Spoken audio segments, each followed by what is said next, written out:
हमारे लिए बड़ा इंपॉर्टेंट इसलिए हो जाता है क्योंकि इससे आते हैं क्वेश्चंस इलेक्ट्रोकेमिस्ट्री के अंदर, क्योंकि इलेक्ट्रोकेमिस्ट्री जो है वो हमारा मेन चैप्टर है। दोनों मेथड्स की अपनी अपनी कमियां हैं, अपनी अपनी अच्छाइयां हैं, दोनों ही मेथड्स का अपना अपना ड्रॉबैक है, अपना अपना मेरिट है, डिमेरिट है दोनों की। भाई कई जगह ये वाला लगता है, कई जगह ये वाला लगता है, लेकिन हमें कुछ ऐसा जुगाड़ चाहिए जो सब जगह लगे, जो सब जगह लगे। इन 5 स्टेप्स के बाद आपको पूरी तरीके से रिएक्शन बैलेंस होकर मिल जाएगी, कुछ भी और करने की जरूरत आपको नहीं पड़ेगी।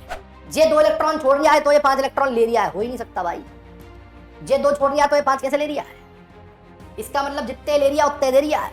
हेलो हेलो हेलो बच्चों, क्या हालचाल है तुम लोगों के? कैसे हो तुम लोग? सब बढ़िया, मस्त। उम्मीद करता हूं तुम सब एकदम मस्त हो, बढ़िया हो, अपने घरों पर मजे कर रहे हो, पढ़ाई कर रहे हो, ये लेक्चर जब देख रहे हो, है ना। और तुम सबकी तबीयत ठीक है, ठीक ही रहनी चाहिए बच्चों। जैसा कि हम जानते हैं कि आज हम रेडॉक्स रिएक्शन का तीसरा लेक्चर पढ़ रहे हैं, और रेडॉक्स रिएक्शन जो चैप्टर है, ये चैप्टर खुद में इतना इंपॉर्टेंट ना होने के बावजूद हमारे लिए बड़ा इंपॉर्टेंट इसलिए हो जाता है क्योंकि इससे आते हैं क्वेश्चंस इलेक्ट्रोकेमिस्ट्री के अंदर, क्योंकि इलेक्ट्रोकेमिस्ट्री जो है वो हमारा मेन चैप्टर है ना। 12th के सिलेबस का बहुत इंपॉर्टेंट और बहुत मेन चैप्टर है बच्चों, है ना। तो प्यारे बच्चों, आज हम पढ़ रहे हैं रेडॉक्स रिएक्शन का लेक्चर नंबर 3, और इस लेक्चर नंबर 3 में हम क्या करेंगे? आज बजाएंगे रेडॉक्स रिएक्शन की बीन, बैलेंस करेंगे रेडॉक्स रिएक्शंस को। आज क्या करेंगे? आज हम लोग सीखेंगे बैलेंस करना रेडॉक्स रिएक्शंस को। तो आज के लेक्चर का टारगेट है रिएक्शंस को बैलेंस करना, और उसके बाद एक आर्टिकल और बताऊंगा रेडॉक्स रिएक्शन से रिलेटेड। उसके बाद एक आर्टिकल और बताऊंगा रेडॉक्स रिएक्शन से related. That article is redox titration. Redox titration, ठीक है ना। रेडॉक्स टाइट्रेशन एक ऐसा आर्टिकल है जो 11th में बच्चे अभी करंटली पढ़ रहे हैं, उनके लिए इतना इंपॉर्टेंट नहीं है, लेकिन नीट के लिए बहुत इंपॉर्टेंट है, ठीक है ना।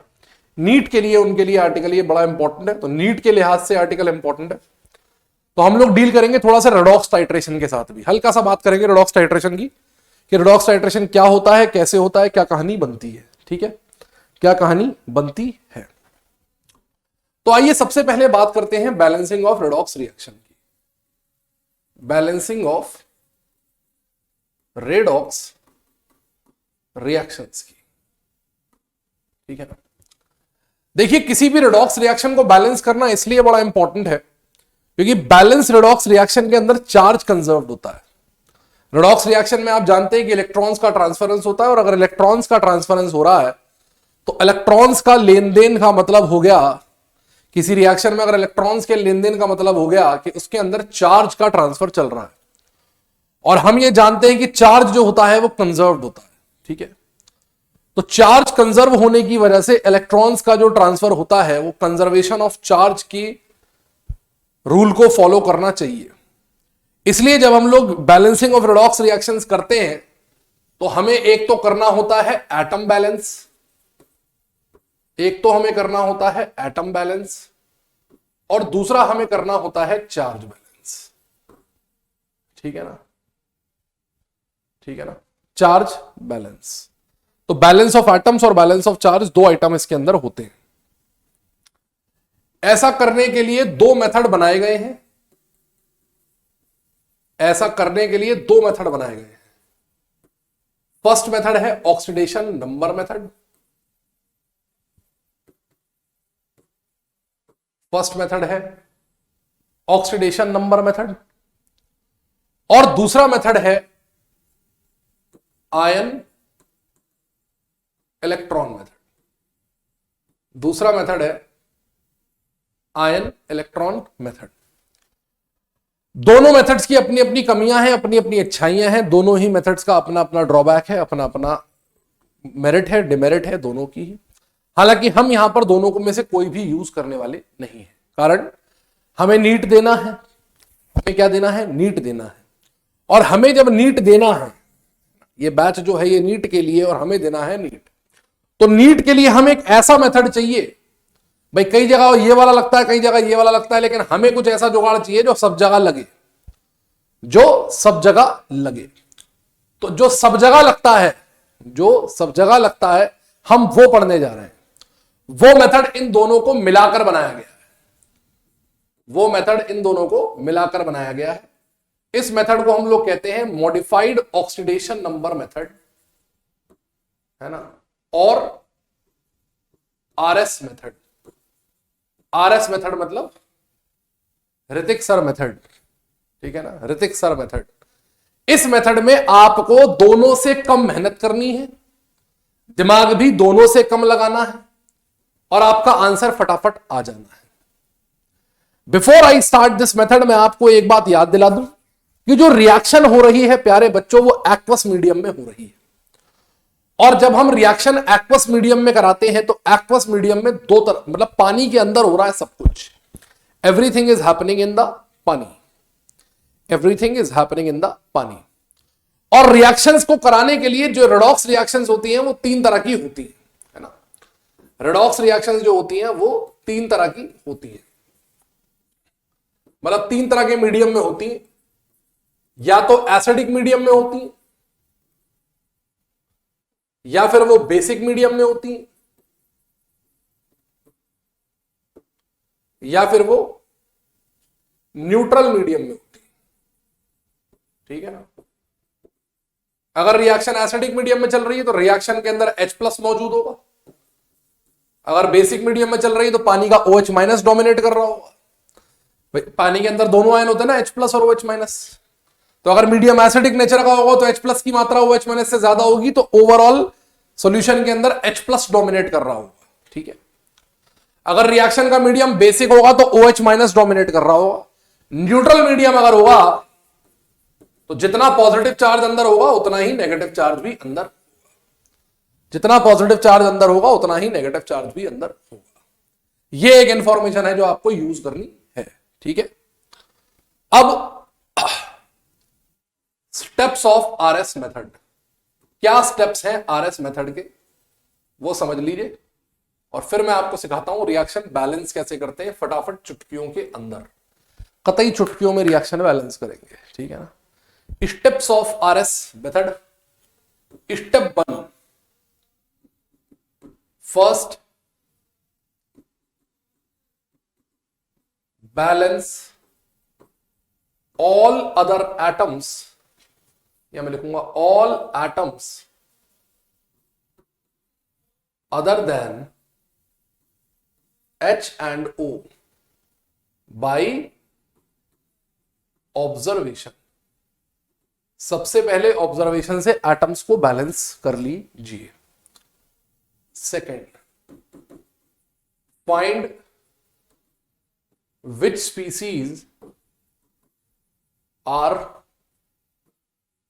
getting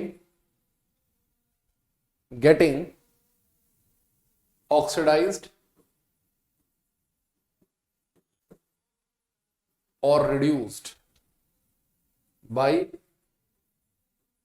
finding change in oxidation number. Third point,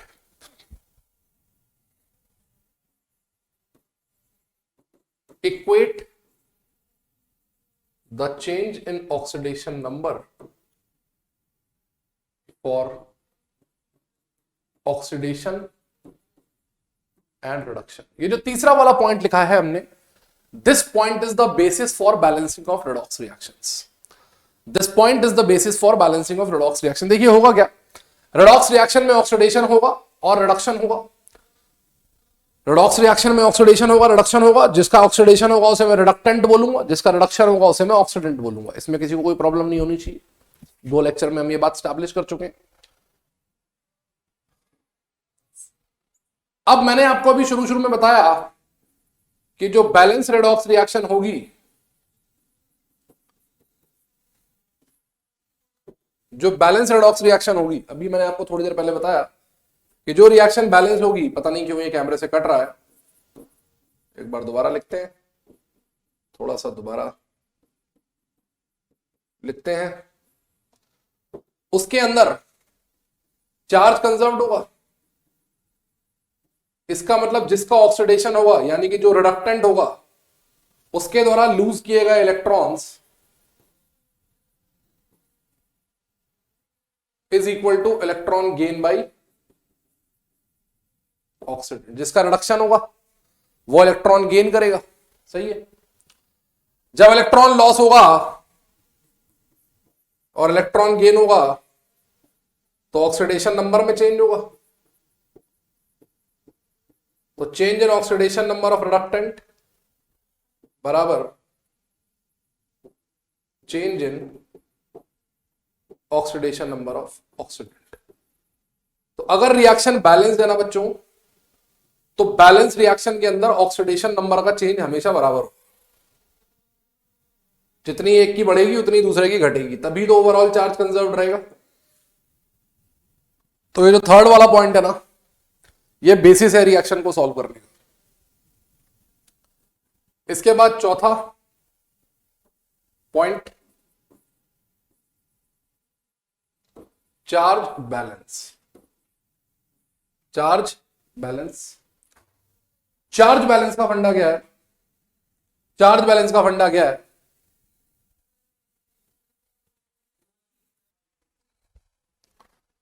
charge balance बच्चों कैसे करेंगे? एसिडिक मीडियम होगा तो H+ से करेंगे, बेसिक मीडियम होगा तो OH- से करेंगे, और अगर रिएक्शन न्यूट्रल मीडियम में हो रही होगी तो कोई नीड ही नहीं है, क्योंकि चार्ज होगा ही नहीं। यहां तक आते आते आपकी रिएक्शन बैलेंस हो जाएगी। बस आखिरी काम बचेगा जो हमने पहली स्टेप में छोड़ दिया था कि हाइड्रोजन ऑक्सीजन को बैलेंस नहीं किया था, balance H and O atoms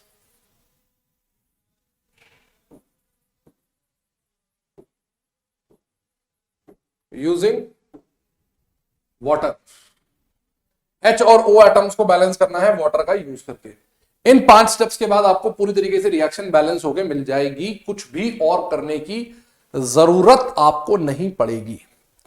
oxidation number method केवल एसिडिक मीडियम में काम करता था, इसलिए इलेक्ट्रॉन आयन इलेक्ट्रॉन मेथड का जन्म हुआ ताकि बेसिक रिएक्शंस को बैलेंस किया जा सके, ठीक है। लेकिन आयन इलेक्ट्रॉन मेथड में रिएक्शन को तोड़ देते हैं, 2 हिस्से करते हैं उसके, जिससे वो मेथड बहुत लेंदी हो जाता है ना, जिससे वो मेथड बहुत लेंदी हो जाता है, जिससे वो जो मेथड है वो क्या हो जाता है, बहुत ज्यादा लेंदी हो जाता है।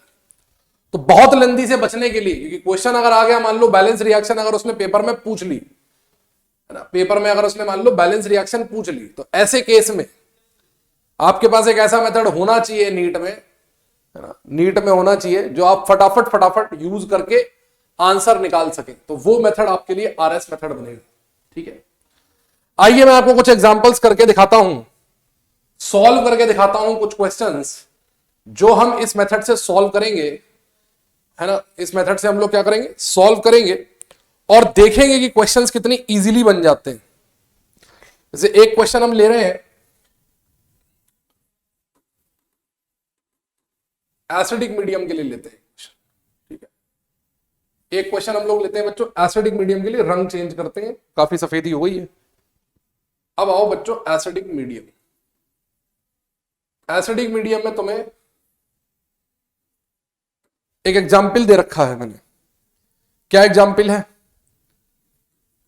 Cr2O7 2 minus Fe+2 gives Fe+3 plus Cr+3। ये एक रेडॉक्स रिएक्शन है, इसे बैलेंस करना है, ये इसे बैलेंस करना है, ठीक है ना। एक बात और बता दूं,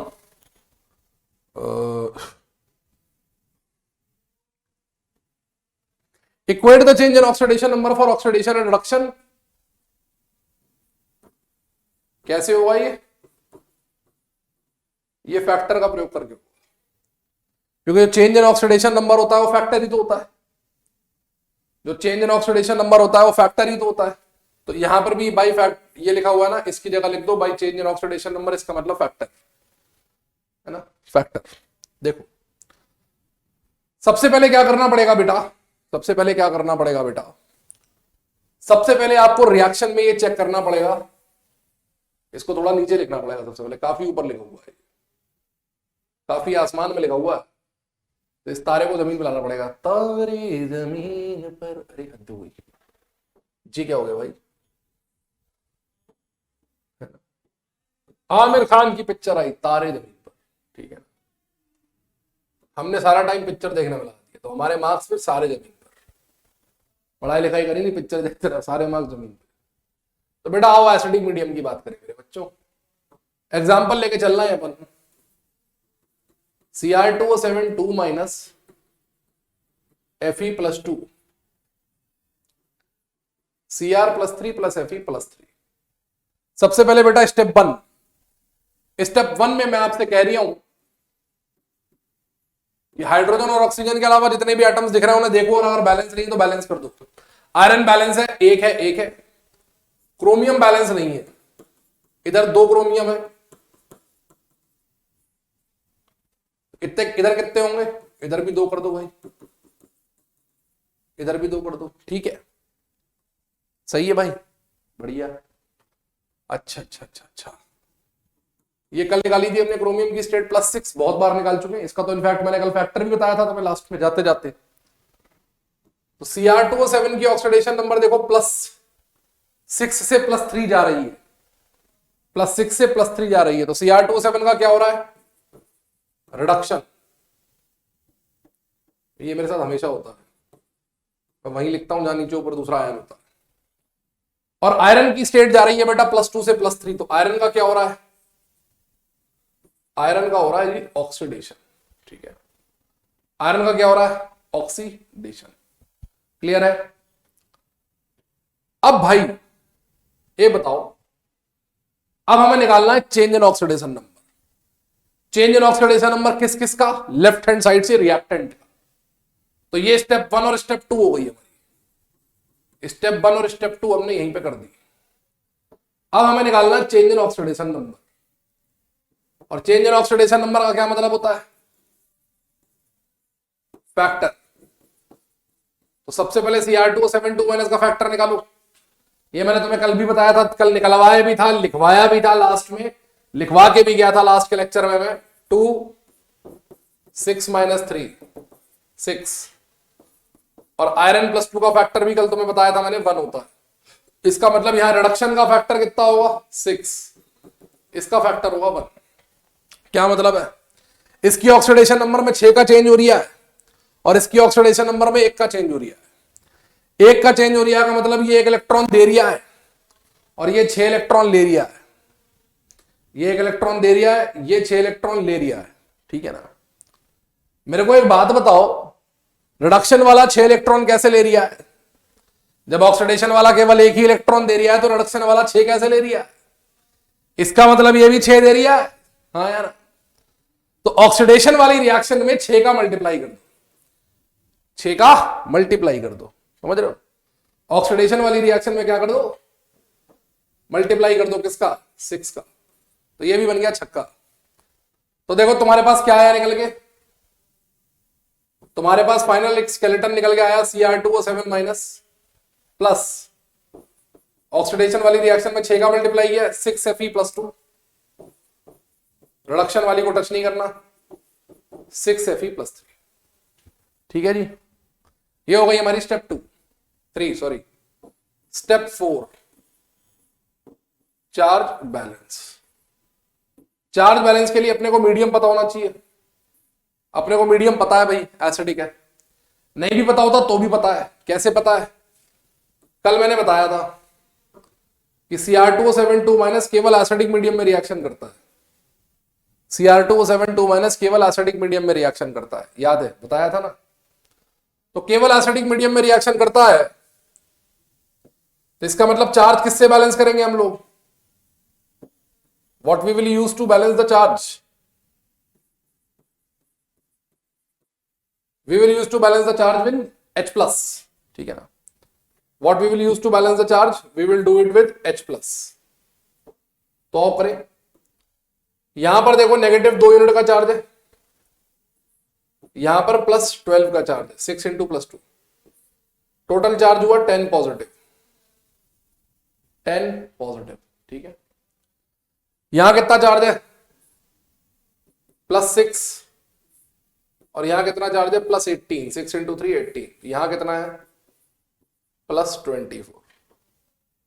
तुम्हारे पास लेफ्ट हैंड साइड में चार्ज है +10, और तुम्हारे पास राइट हैंड साइड में चार्ज है +24, और बैलेंस करने के लिए तुम्हारे पास है H+।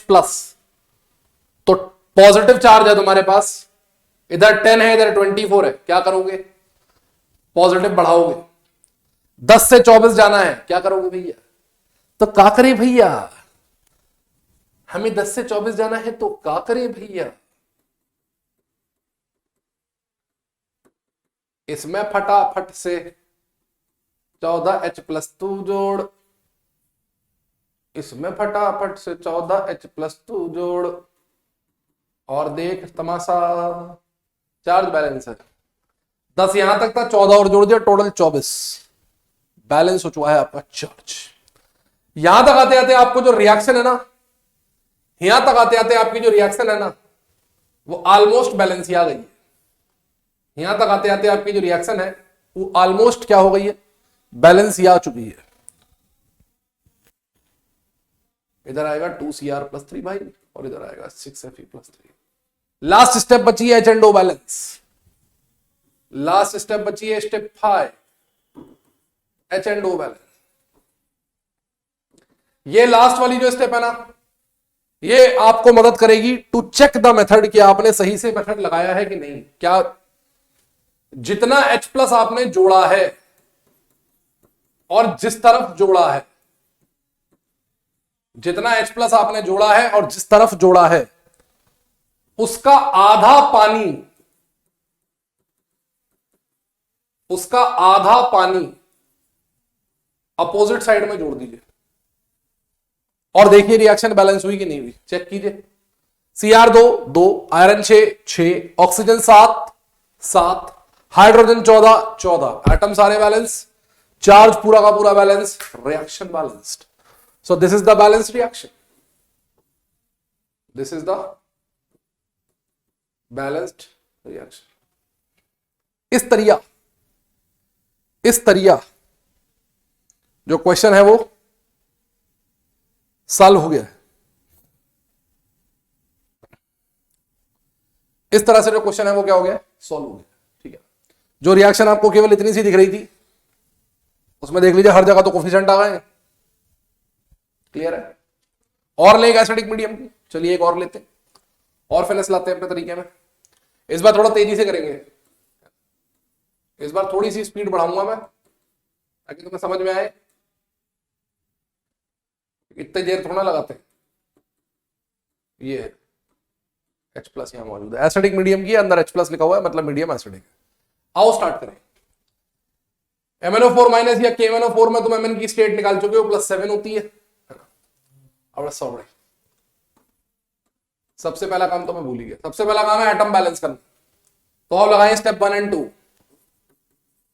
स्टेप 1 और 2 एक साथ लगती हैं दोनों स्टेप्स, लगाइए।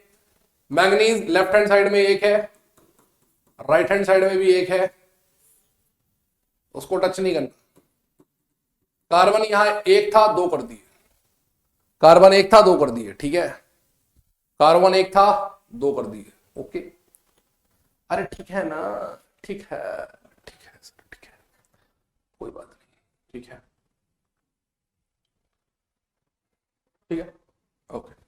अब देखो, KMnO4 में मैंगनीज की ऑक्सीडेशन स्टेट कल भी निकलवाई थी, +7। इसमें निकलवाई थी कल +3। चेक कर लेना, 2 3 बार निकलवा चुका हूं इसकी स्टेट में। +2, +4 CO2 में भी निकलवाई है। तो देखो, मैंगनीज की ऑक्सीडेशन स्टेट कम हो रही है, रिडक्शन हो रहा है।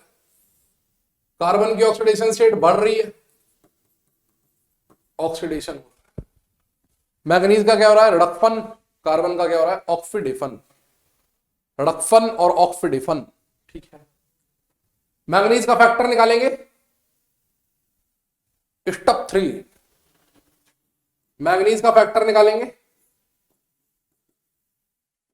रिडक्शन का फैक्टर निकालिए। एक ही एटम है मैंगनीज का, 7 - 2, 5। ये भी कल मैंने दिखाया था लास्ट पेज पे, एसिडिक मीडियम में मैंगनीज का फैक्टर। कार्बन के 2 आटम है, 2, ठीक है। अरे बोलो ना, बोलो बोलो बोलो ना, बोलो ना, बोलो बोलो बोलो ना। फैक्टर कितना आ गया इसका? 5, इसका आ गया 2। मतलब समझ रही हो, जे 2 इलेक्ट्रॉन छोड़ रहा है तो ये 5 इलेक्ट्रॉन ले रहा है, हो ही नहीं सकता भाई। जे 2 छोड़ रहा है तो ये 5 कैसे ले रहा है?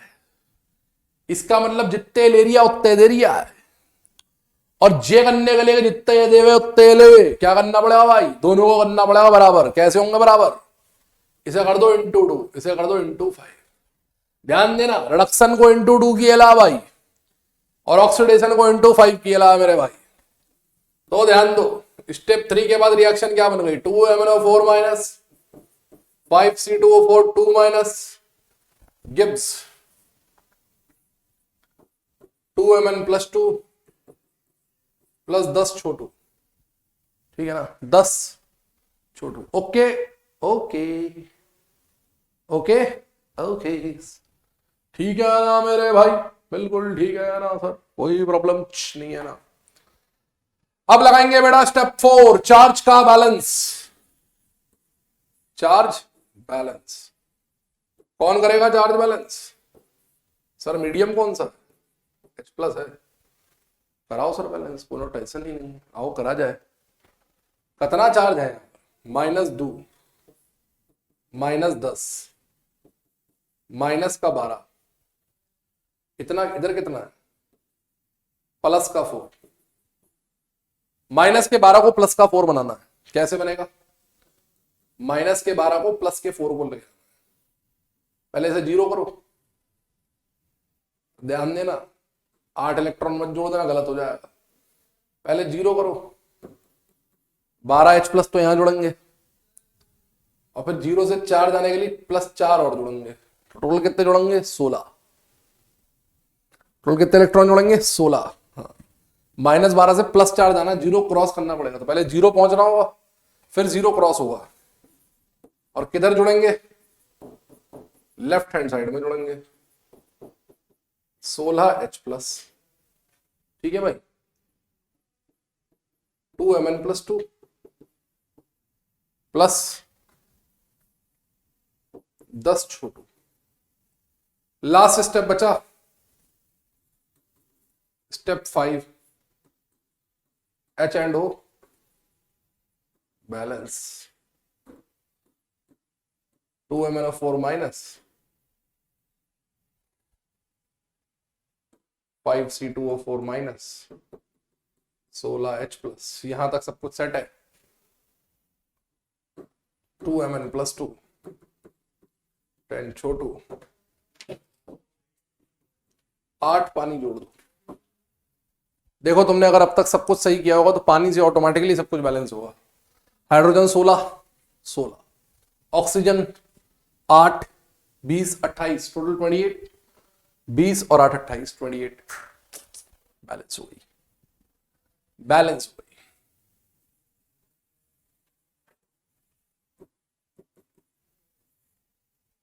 ठीक है, रिएक्शन क्या हो गई बेटा? बैलेंस हो गई। ओके, बैलेंस याद ये रिएक्शन। ये हुआ एसिडिक मीडियम का खेल। अब आओ जरा बेसिक मीडियम का बात करते हैं। बाकी सब कुछ सेम रहेगा, केवल चार्ज बैलेंस पर फर्क आएगा, बाकी तरीका सेम ही रहेगा। MnO4 minus plus I minus,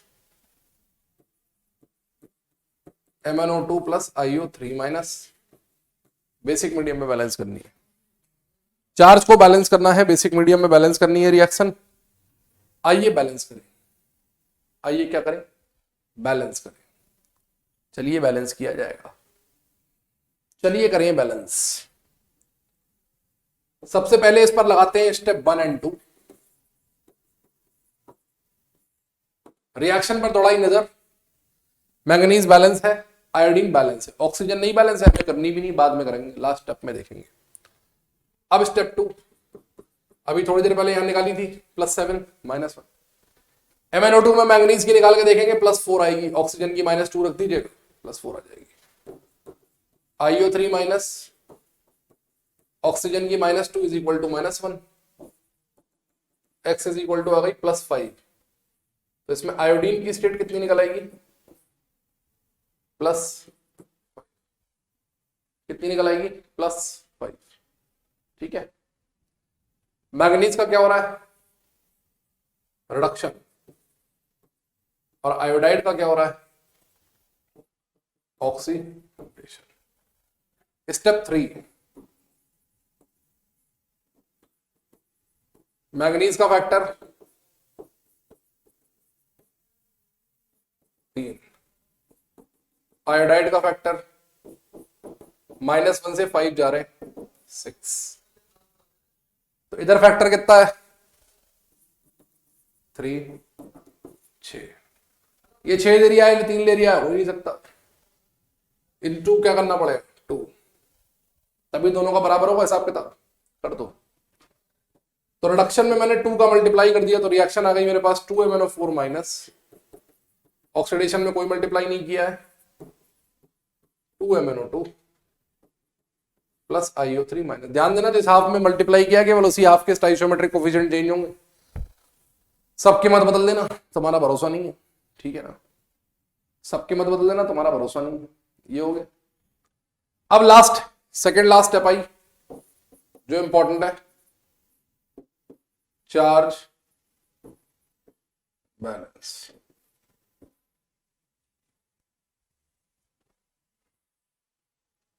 charge balance इस बार करेंगे OH माइनस। इस बार करेंगे किससे? OH माइनस से। ठीक है ना, नेगेटिव चार्ज से बैलेंस करना है, ध्यान रखें। -2 का चार्ज है, -1 का चार्ज है, टोटल चार्ज है -3 का। यहां चार्ज है -1 का। -1 को -3 बना सकते हैं, नेगेटिव चार्ज है ना मेरे पास, तो मैं नेगेटिव चार्ज बढ़ा सकता हूं। -1 को -3 बना दो, -1 को -3 बनाएंगे। कैसे बनाएंगे? तो यार -1 को बच्चों -3 कैसे करेंगे? यहां पर 2 नेगेटिव ऐड कर देते हैं, तो देखो क्या बन गई picture. 2MnO4 minus I minus 2MnO2 plus IO3 minus plus 2OH minus. ठीक है ना, 2OH माइनस। अब यहां भी देखो 1 और 2 3 का चार्ज, 1 और 2 3 का चार्ज। लास्ट स्टेप बची बच्चों, चार्ज बैलेंस हो गया, सब कुछ सेट हो गया। लास्ट स्टेप लगाते हैं, step 5, H and O balance. H and O balance, H and O balance. तो आओ H एंड O बैलेंस कर लेते हैं। थोड़ा सा गिन लेना, बेसिक मीडियम में थोड़ा सा कॉशियस रहेंगे। वैसे काम यहां पर भी वो काम कर जाएगा, लेकिन थोड़ा सा अपन गिन ले, ज्यादा बेटर रहेगा। 8 ऑक्सीजन है लेफ्ट हैंड साइड में, 2 × 2 4, 4 और 3 7, 7 और 2 9, इधर 9 है। तो इसका मतलब मेरे को यहां 1 ऑक्सीजन की रिक्वायरमेंट है, 1 पानी जोड़ देता हूं। यहां ऑक्सीजन थोड़ी सी गिननी पड़ेगी बेसिक मीडियम में, बस ये एक झोल है। यहां आंख बंद करके मत लगा देना, वरना गड़बड़ हो जाएगी। तो सर यहां पर हम कैसे चेक करेंगे? यहां पर तुम्हारा चेक बनेगा, यहां पर तुम्हारा चेक पॉइंट बनेगा हाइड्रोजन। अगर तुम अब तक सब सही करके लाए हो तो हाइड्रोजन ऑटोमेटिकली बैलेंस होगी। यहां 2 है, यहां 2 है, बैलेंस है। चेक कर लो, सब कुछ बैलेंस है। Manganese balance, iodine balance, oxygen balance, everything is balanced. ठीक है ना, manganese balance, iodine balance, everything else is balanced. ठीक है बच्चे, तो इस तरह आपने रिएक्शन को बेसिक मीडियम में भी बैलेंस करना सीख लिया। Now the next thing comes, जो अगली चीज आती है, दैट अगली चीज इज बैलेंसिंग डिस्प्रपोर्शनेशन रिएक्शन। हमें क्या बैलेंस करनी है बेटा? डिस्प्रपोर्शनेशन रिएक्शन को बैलेंस करना। हमें बैलेंस करनी है बेटा डिस्प्रपोर्शनेशन। कल मैंने आपको बताया था कि डिस्प्रपोर्शनेशन जो होता है बेटा, वो ऐसी रिएक्शन होती है जिसमें जिस एटम का ऑक्सीडेशन होता है, जिस एटम का ऑक्सीडेशन होता है उसी एटम का रिडक्शन भी होता है। जिस एटम का ऑक्सीडेशन होता है उसी एटम का रिडक्शन भी होता है। जैसे फॉर एग्जांपल मैं एक एग्जांपल लेता हूं डिस्प्रपोर्शनेशन का, Cl2 Cl minus plus ClO3 minus. ये रिएक्शन हमें करानी है, किस मीडियम में करानी है? ये रिएक्शन हमें करानी है बच्चों, और ये रिएक्शन हमें किस मीडियम में करानी है बच्चों?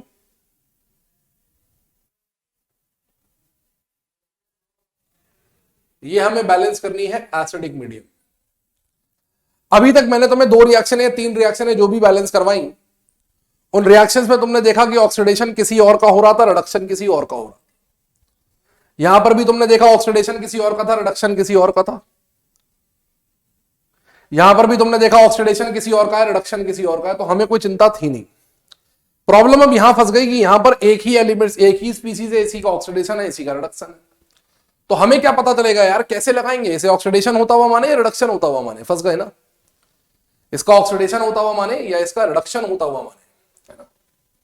रिडक्शन होता हुआ माने, ठीक है। तो हम क्या करेंगे, एक स्टेप इसमें बढ़ा देते हैं, ऐड 1 रिएक्टेंट मॉलिक्यूल फ्रॉम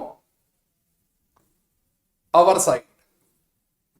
अपनी तरफ से एक जोड़ देते हैं, and continue with RS। RS method से कंटिन्यू करते हैं। RS मेथड से क्या करते हैं? कंटिन्यू करते हैं। एक रिएक्टेंट मॉलिक्यूल अपनी तरफ से जोड़ देते हैं, फिर RS मेथड से कंटिन्यू करते हैं। एक Cl2 मैंने जोड़ दिया अपनी तरफ से, ये ऑटोमेटिकली बैलेंसिंग में सॉर्ट हो जाएगा, आपको टेंशन लेने की आवश्यकता नहीं है। कुछ लोग ऐसे एटम में तोड़ के भी करते हैं, मैं एटम में तोड़ के करना मेरे को इतना अच्छा नहीं लगता, क्योंकि बाद में फिर मॉलिक्यूल बनाने में प्रेशर आता है। मैं यहां से एक रिएक्टेंट मॉलिक्यूल जोड़ लेता हूं। कुछ लोग क्या करते हैं, Cl2 को तोड़ लेते हैं, Cl प्लस Cl, फिर सॉल्व कर लेते हैं, लेकिन मेरे को वो अच्छा नहीं लगता। अब लगाओ, क्योंकि मॉलिक्यूल में तोड़ना आसान होता है, एटम में बाद में जोड़ना मुश्किल होता है। स्टेप 1, पहले एटम बैलेंस कर लो। मान लो इस वाली क्लोरीन से रिडक्शन हो रहा है, इस वाली क्लोरीन से ऑक्सीडेशन हो रहा है, क्लोरीन बैलेंस हो गई। अब देखो स्टेप 1 एंड 2, दोनों की state 0 0, 2Cl minus 2ClO3 minus -1 plus 5, -1 और प्लस 5। मान लो ये वाला रिडक्शन हो रहा है और ये वाला क्या हो रहा है, ऑक्सीडेशन। ठीक है ना। रिडक्शन का फैक्टर निकाल सकते हैं, रिडक्शन का फैक्टर निकाल सकते हैं।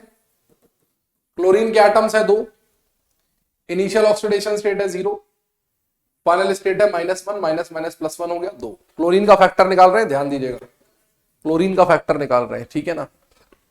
ऑक्सीडेशन का फैक्टर फिर से क्लोरीन का ही निकलेगा, लेकिन अब इस वाली क्लोरीन का एटम्स है 2, 0 प्लस 5, 0 -5, फैक्टर आ गया 10।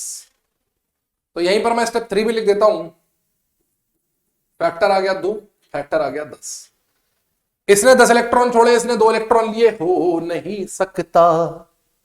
10 दिए तो 10 लेने पड़ेंगे, मजबूरी। 5 से मल्टीप्लाई करो, किसे? केवल रिडक्शन को करना, ध्यान देना। केवल रिडक्शन को 5 से मल्टीप्लाई करोगे, 5Cl2 plus Cl2, 10Cl minus plus 2ClO3 minus, oxidation वाले को टच नहीं करने का। अब 5Cl2 एक लिखें, देखो इसे 6 लिख दो, 10Cl माइनस 2ClO3 माइनस, एक बार 2 से कर दो डिवाइड, 3Cl2। देखो जिंदगी आसान हो गई तुम्हारी, बन गई तुम्हारी रिएक्शन वैसी की वैसी। एक ही Cl2 लेके चल रहे थे तुम, सिंगल Cl2 आ गया, हो गई बैलेंस, और क्लोरीन देख लो बैलेंस है। Step 4 charge balance. Medium acidic है ना बच्चों, तो चार्ज बैलेंस किससे होगा? H+ से होगा। इधर कितना चार्ज है? 0। और इधर कितना चार्ज है? 5 + 1 6। तो इधर जोड़ दो बेटा 6H+, इधर जोड़ दो 6H+, चार्ज बैलेंस हो गया। मीडियम एसिडिक और एसिडिक मीडियम में ऑक्सीजन बैलेंस करने के दिमाग लगाना नहीं पड़ता, ऑक्सीजन बैलेंस करने के लिए दिमाग लगाना नहीं पड़ता, क्योंकि यहां तो जिंदगी आसान होती है। 6H+ जोड़े, इधर 3 पानी जोड़ दो, और देखो जादू, देखो जादू, हो गई बैलेंस, खत्म हो गई। Chlorine balance, hydrogen balance, oxygen balance, 3 oxygen 3 oxygen, charge balance, everything is balanced. So this is the balance reaction.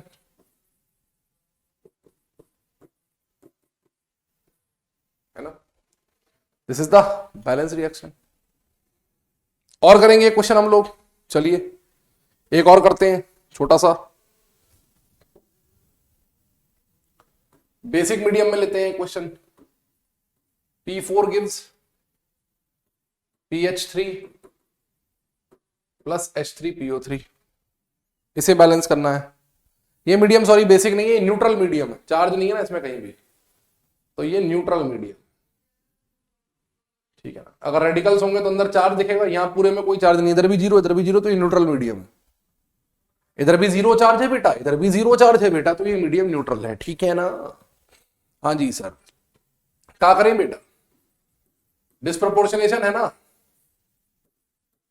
इधर की साइड एक ही रिएक्टेंट है, देख के समझ जाओ डिस्प्रोपोर्शनेशन। अगर लेफ्ट हैंड साइड में रिएक्टेंट साइड में एक ही मॉलिक्यूल लिखा हो तो मतलब समझ लो क्या है, डिस्प्रोपोर्शनेशन है। Simple simple.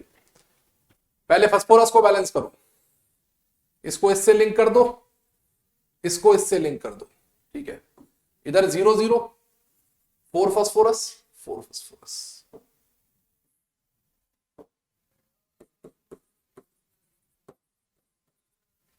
ठीक है ना। PH3 में फास्फोरस की स्टेट -3 बताई थी, H3PO3 में कल +3 बताई थी।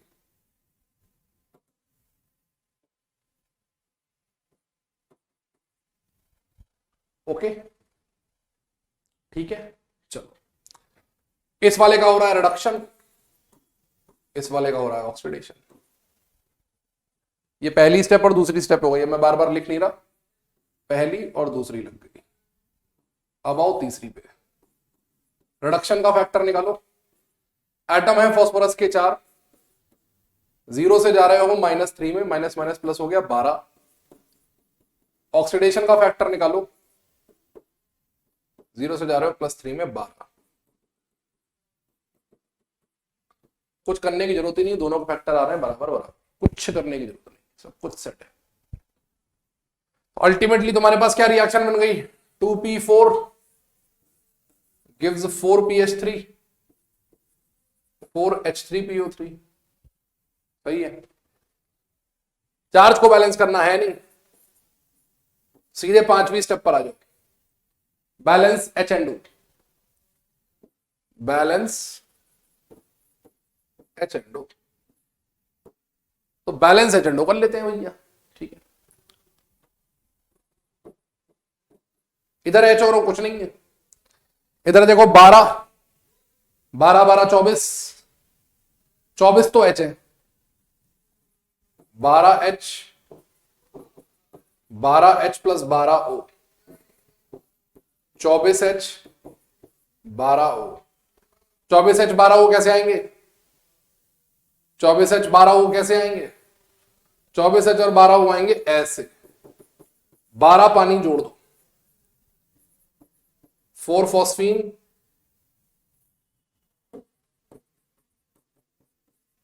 12 पानी जोड़ दो, 4 phosphine 4H3PO3, everything is balance. एक बार 2 से काट भी दो, खत्म करो। P4 6H2 2PH3 2H3PO3, लो जी टिंग टिंग टिडिंग, ये हो गई आपकी रिएक्शन बैलेंस्ड। ठीक है ना, तो इस तरह से आप रिएक्शन को बैलेंस कर सकते हैं। डन है। ये अपना रिएक्शन बैलेंसिंग आरएस मेथड हुआ। जो रिएक्शंस आपको दी हुई हैं उनको सॉल्व कीजिएगा, मॉड्यूल वगैरह में, किताबों वगैरह में कहीं से रिएक्शंस मिले उन्हें सॉल्व कीजिएगा, देखिएगा मेथड लग जाता है, सॉल्व होते ही है क्वेश्चंस, है ना, सॉल्व होंगे। जो लोग 11th दे रहे हैं, अगर कुछ ऐसे लोग हैं जो 11th दे रहे हैं, जिन्हें 11th का एग्जाम देना है स्कूल में क्योंकि मेथड लिख के आता है, तो मुझे बता देना कमेंट सेक्शन में। अगली बार जब मैं लौट के आऊंगा, मतलब अभी 15-20 दिन बाद जब मैं लौट के आऊंगा, जब मैं लंबे समय के लिए लौट के आऊंगा, तब मैं उस समय तुम्हें करा दूंगा आयन इलेक्ट्रॉन भी। ठीक है ना, तब मैं तुम्हें करा दूंगा आयन इलेक्ट्रॉन भी। ओके, तो मेरे को बता देना कमेंट सेक्शन में, अपन उसको देख लेंगे, डरते किसी से है नहीं। लास्ट आर्टिकल जो बड़ा इंपॉर्टेंट आर्टिकल है वो है redox titration. Redox titration, redox titration basically क्या होता है? रेडॉक्स टाइट्रेशन होता है practical method, practical method to do redox reactions. Practical method to do redox reactions. जो लोग केवल 11th में है इस समय, केवल सुनना, केवल सुनना। जो 12th वाले हैं, जो ड्रॉपर्स हैं, उनके लिए इंपॉर्टेंट है। जो 11th वाले हैं, केवल सुनना, समझने की कोशिश करना। समझ में आ जाए बहुत खुशी की बात, नहीं समझ में आ जाए बहुत ही अच्छी बात, कोई बात नहीं, तुम्हें फिर से चांस मिलेगा। देखो, जब भी कभी कोई रेडॉक्स रिएक्शन होती है तो रेडॉक्स रिएक्शन में क्या होता है बेटा? जब भी कभी कोई रेडॉक्स रिएक्शन होती है तो रेडॉक्स रिएक्शन में क्या होता है?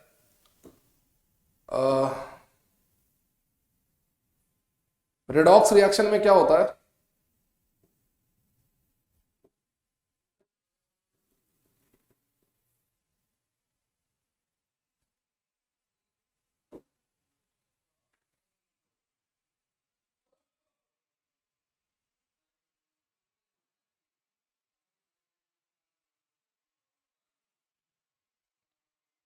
छोड़ो, मैं हाथ से बना दूंगा। रेडॉक्स रिएक्शन में क्या होता है? एक ऑक्सीडेंट होता है और एक रिडक्टेंट होता है, और ये दोनों मिलकर आपस में क्या करते हैं? रिएक्शन करते हैं। रेडॉक्स रिएक्शन में क्या होता है? एक ऑक्सीडेंट होता है और एक रिडक्टेंट होता है, और ये दोनों मिलकर आपस में रिएक्शन करते हैं। ठीक है, आप क्या करते हैं? टाइट्रेशन के बारे में वैसे तो आप लोगों को आइडिया होगा। आप क्या करते हैं? एक ब्यूरेट लेते हैं, एक कंपाउंड आप इस ब्यूरेट में भरते हैं, दूसरे कंपाउंड को नीचे एक फ्लास्क में भर लेते हैं। ठीक है, नीचे एक फ्लास्क में भर लेते हैं। ठीक है, ये आपने इसे ब्यूरेट में भर लिया।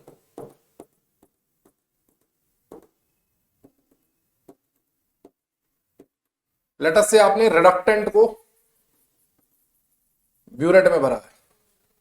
रिडक्टेंट क्या होगा? ऑक्सीडाइज होगा। ऑक्सीडाइज होगा मतलब इलेक्ट्रॉन लॉस करेगा। इलेक्ट्रॉन क्या करेगा बेटा? लॉस करेगा। ठीक है ना, और इधर से आपने क्या कर रखा है? मतलब फ्लास्क में आपने रिडक्टेंट भर लिया, और इधर जो आपके पास ब्यूरेट है, इधर जो ब्यूरेट आपके पास है,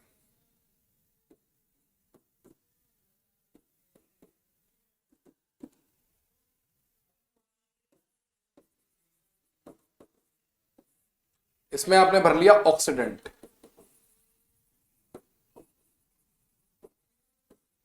ऑक्सीडेंट का रिडक्शन होगा, ये गेन इलेक्ट्रॉन। अब टाइट्रेशन होगा।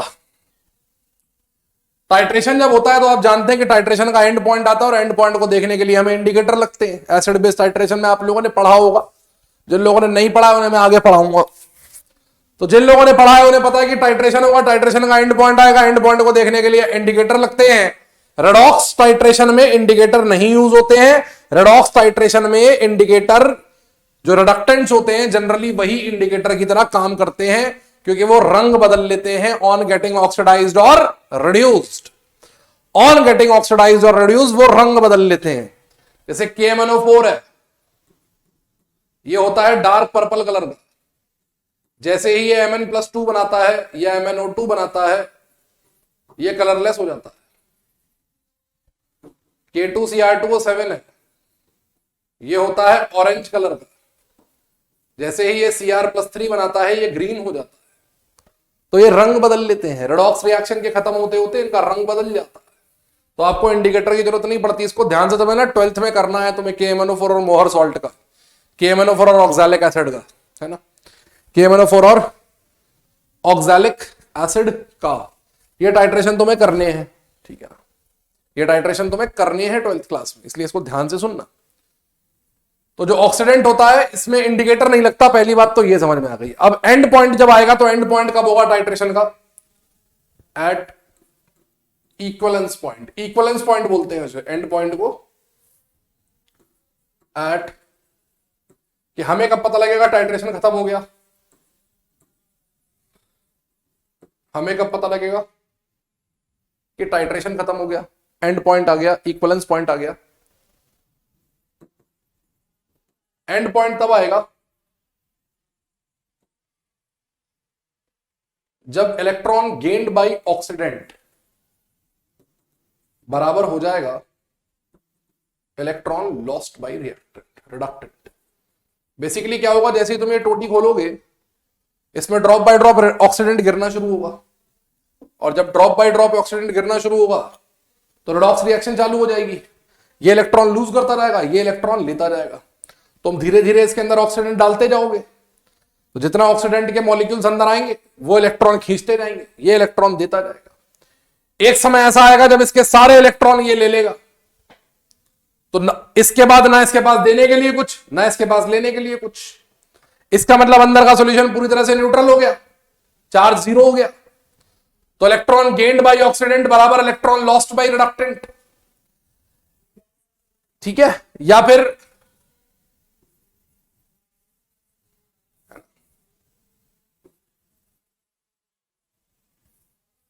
Electron gained by oxidant is equal two electron lost by reductant.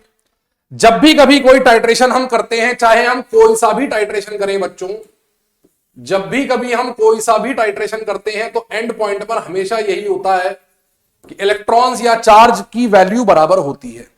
और केमिस्ट्री में जब जब जहां जहां चार्ज बराबर होगा, जब जब जहां जहां चार्ज बराबर होगा, तब तब वहां वहां ग्राम इक्विवेलेंट बराबर होंगे। ये ग्राम इक्विवेलेंट कहां से आ गए सर? ग्राम इक्विवेलेंट आ गए ऑक्सीडेशन नंबर की एप्लीकेशन में से, जो इक्विवेलेंट वेट निकालना कल पढ़ाया था वहां से। और ये बराबर कैसे हो गए, ये 12th क्लास में सीखोगे जब इलेक्ट्रोकेमिस्ट्री पढ़ाऊंगा। फिलहाल इतना याद रखो कि जब जब जब जब जब जब चार्ज आएगा तब तब ग्राम इक्विवेलेंट बराबर किए जाएंगे, ठीक है। ग्राम इक्विवेलेंट क्या होते हैं बेटे? कल तुम्हें बताया था, एक जैसे कि एक मोल डिफाइन होता है, और नई स्लाइड पर लिखता हूं तभी समझाऊंगा तुम्हें। कल तुम्हें समझाया था कि जैसे हम एक मोल डिसाइड करते हैं वेट अपॉन मोलर वेट, है ना, वेट अपॉन, ऐसे ही बेटा हम लोग ग्राम इक्विवेलेंट डिसाइड करते हैं वेट अपॉन इक्विवेलेंट वेट, ठीक है। मोल की तरह ही होता है, एक मोल के वेट को मोलर वेट कहते हैं। यहां पर मोल पुट कर देगा एक, वेट बराबर मोलर वेट हो जाएगा। यहां पर इक्विवेलेंट पुट करेगा एक, तो वेट बराबर इक्विवेलेंट वेट हो जाएगा। ये डेफिनेशन लिखाई थी। फिर तुम्हें कल बताया था मैंने, इक्विवेलेंट वेट बराबर मोलिकुलर वेट अपॉन फैक्टर। उठा के ठोक दो यहां पे, वेट अपॉन मॉलिकुलर वेट, सत्यानाश इसका, molecular weight into factor. Weight upon molecular weight क्या बन गया? मोल, मोल इनटू फैक्टर। तो ग्राम इक्विवेलेंट कितना आ गया निकल के बेटा? मोल इनटू फैक्टर। ये डेफिनेशन आप लोग यूज करेंगे रेडॉक्स टाइट्रेशन के क्वेश्चन में, ये डेफिनेशन आपको यूज करनी है, ग्राम इक्विवेलेंट बराबर mole into factor. This is the definition you will use, ठीक है ना। This is the definition you will use to solve the questions. Okay. Gram equivalent of oxidant is equal to gram equivalent of reductant. Gram equivalent of oxidant बराबर gram equivalent of reductant, ठीक है ना। या फिर मैं लिखूंगा ऐसे, mole of oxidant into factor of oxidant mole of reductant into factor of.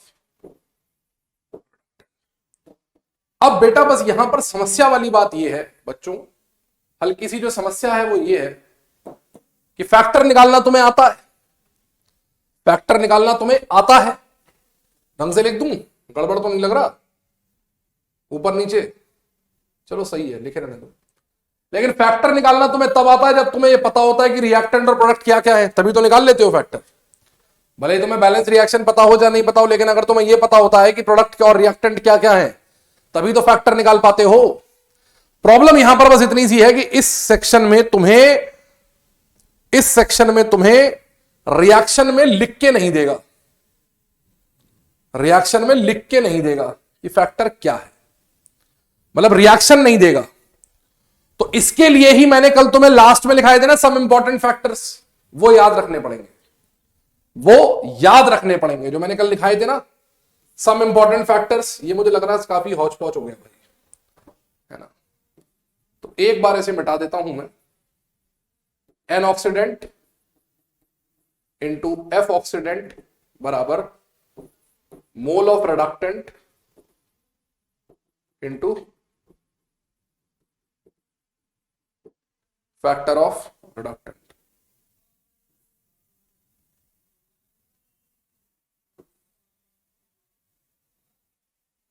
ये सही है, ठीक है ना। तो मेरे प्यारे बच्चों आपको याद करना पड़ेगा वो सारा का सारा फैक्टर जो मैंने आपको लिखाया था, है ना, वो फैक्टर्स आपको याद करने पड़ेंगे जो कल के लेक्चर में लास्ट में आपको लिखाए थे, जो आपको यूजलेस से साउंड हो रहे होंगे लेकिन वो यूजलेस नहीं है, वो सारे के सारे फैक्टर्स आपको याद करने होंगे, ठीक है। जितने भी मैंने आपको लिखाए थे वो सारे के सारे you will have to remember, क्योंकि तभी आप क्वेश्चन सॉल्व कर पाएंगे, तभी आप क्वेश्चन सॉल्व कर पाएंगे। कुछ क्वेश्चंस लेते हैं, जैसे पहला क्वेश्चन है, जैसे उसमें तुमसे क्वेश्चन पूछा, how many moles of oxalic acid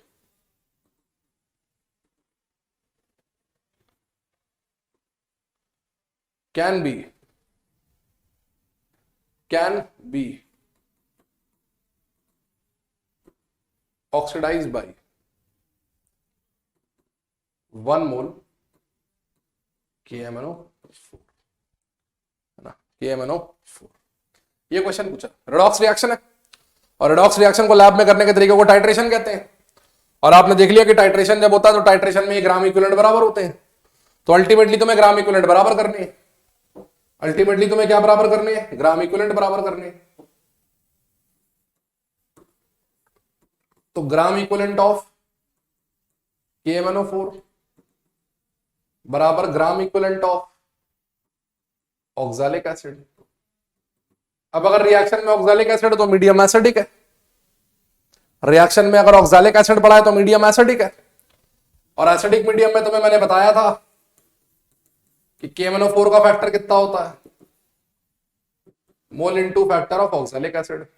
oxalic acid का फॉर्मूला याद दिला दो तुम्हें, H2C2O4, कल बताया था CO2 में जाता है, फैक्टर 2 होता है, आज भी एक क्वेश्चन में यूज किया है इसे, है ना। 1 मोल है, तुम जानते हो फैक्टर KMnO4 का 5 होता है, एसिडिक मीडियम में KMnO4 Mn+2 में जाता है, कल भी तुम्हें बताया था मैंने, फिर बता रहा हूं, +7 से +2 में जाता है, फैक्टर होता है 5। 1 इंटू 5, तो मोल ऑफ ऑक्सैलिक एसिड कितने आ गए, 2.5, यानी 1 मोल KMnO4 से आप 2.5 मोल ऑक्सैलिक एसिड को ऑक्सीडाइज कर सकते हो, ऑक्सीडाइज कर सकते हो, है ना।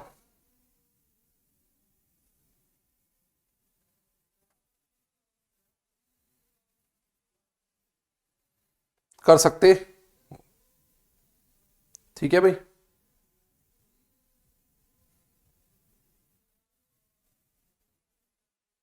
एक क्वेश्चन और ले,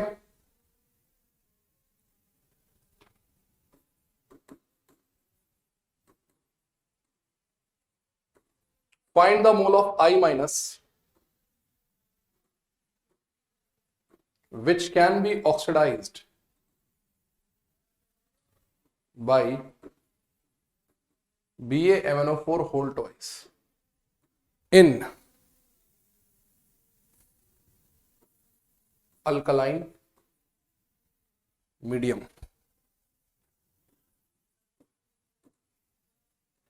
इन अल्कलाइन मीडियम किस किस की रिएक्शन होगी बेटा इसमें?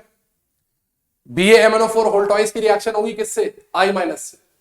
ये दोनों आपस में रिएक्शन करेंगे BaMnO4 होल ट्वाइस से I माइनस। तो क्या करना होगा? करना क्या है? ग्राम इक्विवेलेंट बराबर करने होंगे। बस जिसके बारे में डाटा पूछा हो, ग्राम इक्विवेलेंट ऑफ बेरियम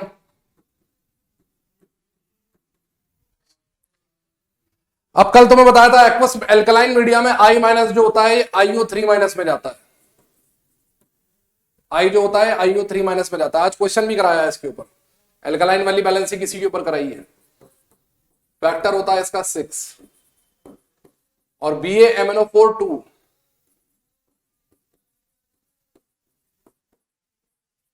ये जाएगा Mn+6 में, यहां पर मैंगनीज 7 में, तो फैक्टर कितना होगा सर? 1 होगा।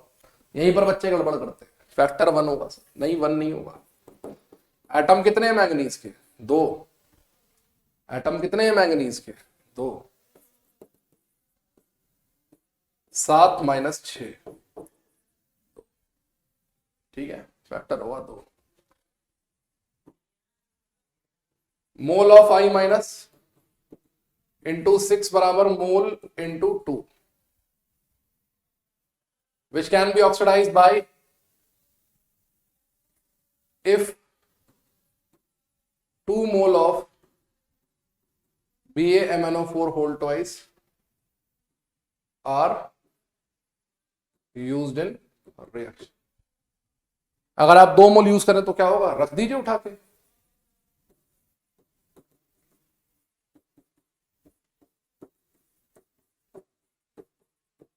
इसके 2 मोल से इसके 2/3 मोल रिएक्शन करेंगे, सिंपल हो गया क्वेश्चन। ठीक है ना?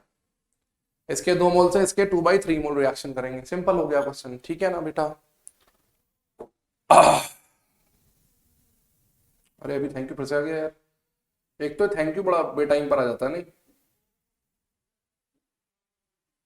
और मैं सोच रहा था स्लाइड कॉपी कर लूंगा लेकिन मैं कॉपी कर नहीं पाया। बस 2 क्वेश्चन और करने हैं हमें। चलिए एक क्वेश्चन और लेते हैं, एक क्वेश्चन और लेते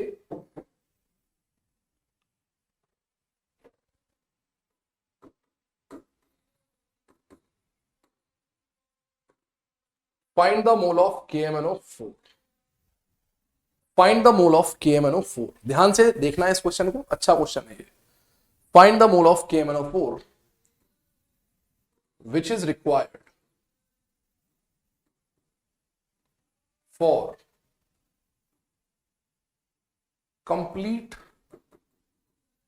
oxidation of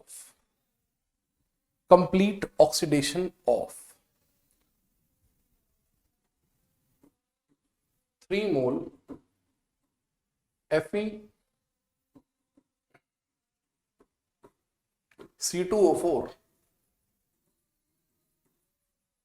in acidic। 3 mole FeC2O4 को पूरी तरीके से ऑक्सीडाइज कर ले, कितने मोल लगेंगे KMnO4 के एसिडिक मीडियम के अंदर? एसिडिक मीडियम के अंदर। आइए सॉल्व करें।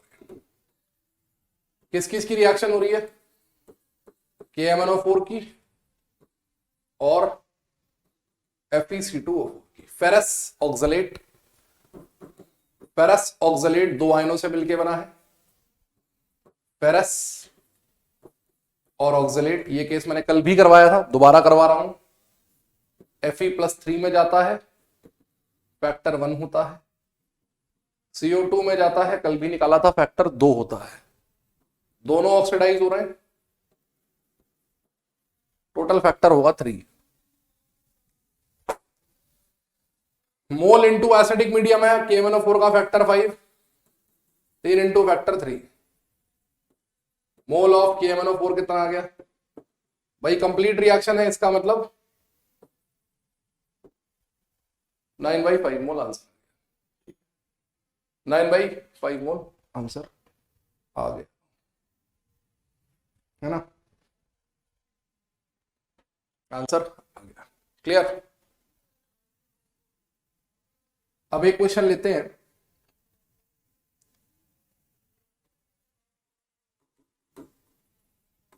Find the number of moles of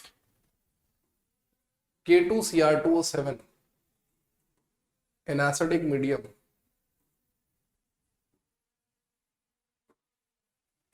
to completely oxidize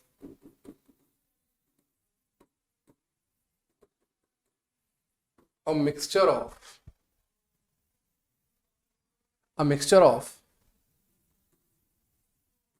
2 mole FeSO4 and 4 mole FeC2O4। ये क्वेश्चन है, सबसे हाईएस्ट लेवल पर पहुंच गए, इससे हाईएस्ट लेवल की टेरिटरी है ही नहीं अपने पास, सबसे हाईएस्ट लेवल पर पहुंच गए, इससे हाईएस्ट लेवल का क्वेश्चन ही नहीं बन सकता। ये नीट का सबसे हाईएस्ट लेवल का क्वेश्चन है, नीट की औकात का मैक्सिमम क्वेश्चन है ये। देखो अब जो K2Cr2O7 होगा ना, ये होता है ऑक्सीडाइजिंग एजेंट।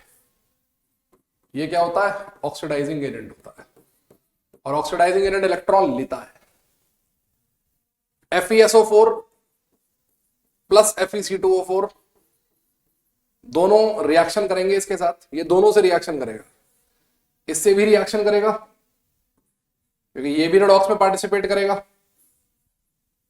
पिक्चर कुछ ऐसी बनेगी, K2Cr2O7 जो होगा ना, इसको चाहिए इलेक्ट्रॉन क्योंकि इसे होना है रिड्यूस। इधर हमारे FeSO4 और FeC2O4 दोनों भाई तैयार बैठे, ये इससे भी रिएक्शन करेगा और ये इससे भी रिएक्शन करेगा, है ना? दोनों से रिएक्शन करेगा, तो इससे भी इलेक्ट्रॉन खाएगा, इससे भी इलेक्ट्रॉन खाएगा, ये इससे भी रिएक्शन करेगा और इससे भी रिएक्शन करेगा, हाँ या ना? इसका मतलब जो इस इलेक्ट्रॉन K2Cr2O7 को मिलेंगे, जो इलेक्ट्रॉन K2Cr2O7 को मिलेंगे, अभी मैंने क्या दिखाया था कि जब इलेक्ट्रॉन बराबर होते हैं तो ग्राम इक्विवेलेंट बराबर होते हैं। क्या मैं तुमसे कह सकता हूं इलेक्ट्रॉन गेन्ड बाई K2Cr2O7 बराबर electron lost by FeSO4 plus electron lost by FeC2O4, हाँ या ना? और इलेक्ट्रॉन को हम केमिस्ट्री की क्वांटिटी में क्या बोलते हैं? Gram equivalent. क्या बोलते हैं? Gram equivalent. तो इसने दोनों से रिएक्शन करी है, तो ग्राम इक्विवेलेंट ऑफ K2Cr2O7। तो इस क्वेश्चन में हमने मिक्सचर का कंसेप्ट लगा दिया कि जब जब कभी मिक्सचर होगा तो मिक्सचर के दोनों आइटमों के ग्राम इक्विवेलेंट जोड़ के रिएक्ट करने वाले के ग्राम इक्विवेलेंट से बराबर होंगे, क्योंकि जो ये इलेक्ट्रॉन लेगा वो दोनों दे रहे होंगे, वो दोनों दे रहे हैं। K2Cr2O7 का ग्राम इक्विवेलेंट होगा mole into factor acidic medium में, कल बताया था इसका फैक्टर 6 होता है। FeSO4 दो आयनों से मिलकर बना है, इसे होना है ऑक्सीडाइज, Fe+2 और सल्फेट। सल्फेट पे सल्फर पहले से +6 में बैठा है और इसकी औकात है नहीं इससे आगे जाने की, तो ये तो कहीं जाएगा नहीं। इसका फैक्टर हो गया 1, मोल इंटू 1 प्लस FeC2O4 के मोल है 4, इसका फैक्टर होगा 3। अभी आपको पिछले ही क्वेश्चन में बताया था निकाल के, कितना आ जाएगा मोल बराबर 14/6, 7/3 मोल लगेगा K2Cr2O7 का ये रिएक्शन कंप्लीट कराने के लिए। ठीक है, कंप्लीट कराने के लिए। इसी के साथ ये चैप्टर आपका समाप्त हुआ, रेडॉक्स रिएक्शंस। ठीक है ना, रेडॉक्स रिएक्शंस हमारा समाप्त हुआ चैप्टर, छोटा सा प्यारा सा नन्ना सा चैप्टर हम लोगों ने खत्म किया। आज हम लोगों ने बैलेंसिंग सीखी, बैलेंसिंग के अलावा हमने क्या सीखा? बैलेंसिंग के अलावा हमने रेडॉक्स टाइट्रेशन सीखा। ठीक है, क्वेश्चंस किए दोनों के ऊपर। नेक्स्ट लेक्चर में जब आपसे मुलाकात होगी, अब 26 जनवरी के आसपास हमारी मुलाकात अब दोबारा से होगी, तब मैं आपको पढ़ाऊंगा अगला चैप्टर। वो अगला चैप्टर क्या होगा उसको सस्पेंस रहने देते हैं, है ना, उसको सस्पेंस ही रहने देते हैं कि अगला चैप्टर क्या होगा। बच्चे अपनी अपनी डिमांड्स भेज रहे हैं, है ना, अगला चैप्टर क्या होगा उसको हम सस्पेंस रहने देते हैं। तो वो आपको तभी पता लगेगा जब हम पढ़ाना शुरू करेंगे। तो नेक्स्ट लेक्चर में आपसे मुलाकात होगी, तब तक के लिए धन्यवाद। Okay, tata, bye bye. पढ़ते रहिए, पढ़ना बहुत जरूरी है, और अपनी हेल्थ का विशेष रूप से ध्यान रखिए। मैंने कल भी कहा था स्वास्थ्य का ध्यान रखना जरूरी है, मौसम बहुत खतरनाक चल रहा है भाई, ठीक है ना। हाँ जी, तो मौसम के कहर से बच के रहिए, पढ़ते रहिए, आगे बढ़ते रहिए, मेहनत करते रहिए। Okay, tata, bye bye, sayonara. ठीक है ना भाई, सायोनारा। थोड़े दिन बाद मैं फिर से आ रहा, ठीक है। ओके, मिलते हैं आपसे बाद में।